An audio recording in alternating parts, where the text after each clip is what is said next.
The wind that night felt like it was trying to erase him. Daniel Mercer sat hunched beneath the flickering street lamp, his back pressed against the cold brick wall of a closed bakery. Snow gathered silently on his shoulders, on his thinning hair, on the worn leather shoes that had once carried him confidently. Now they carried nothing but regret. His breath came in shallow clouds, each one weaker than the last. He wasn't sure he wanted the next one. Across the street, beneath the narrow overhang of an abandoned laundromat, a little girl watched him. She couldn't have been older than 8. Her name was Lily, and the blanket wrapped around her small frame was far too thin. It was patterned with faded yellow stars, once bright, now dulled by time and weather. Lily had learned to read people the way other children learned to read books. She saw the way Daniel's hands trembled. She saw how he stared at nothing, as if the world had already moved on without him. She knew that look. 3 months earlier, Lily's mother had fallen ill. Medical bills grew faster than hope. The apartment was lost. The car was sold, and one morning, Lily woke up in the backseat of that car, parked behind a grocery store, with the knowledge that childhood had slipped away. Now it was just the two of them against winter. Daniel shifted against the wall, his vision blurred at the edges. He hadn't eaten properly in days.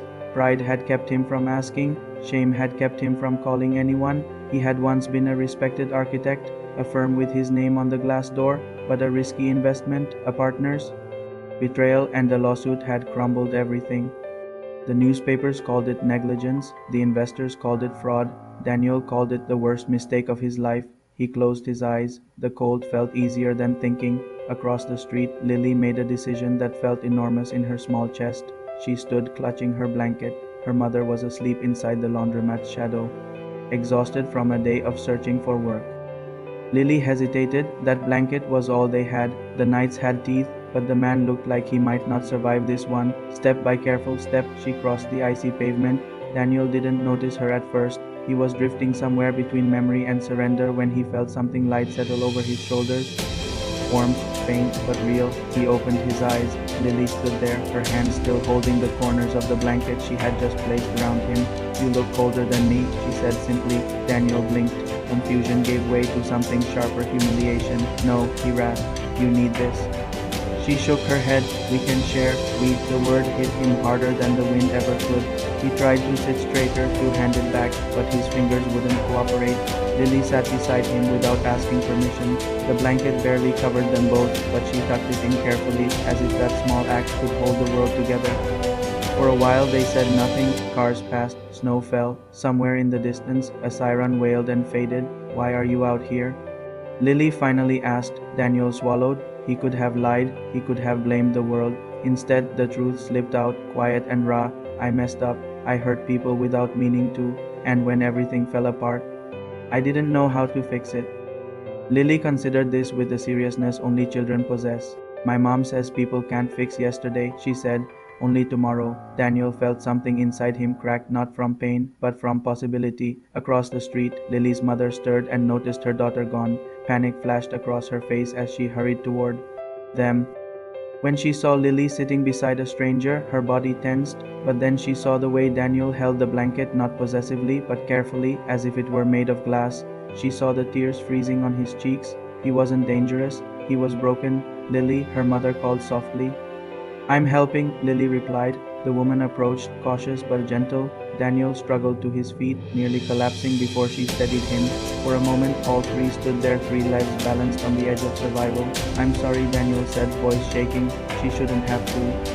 "She chose to," the mother replied. There was no accusation in her tone, only tired understanding.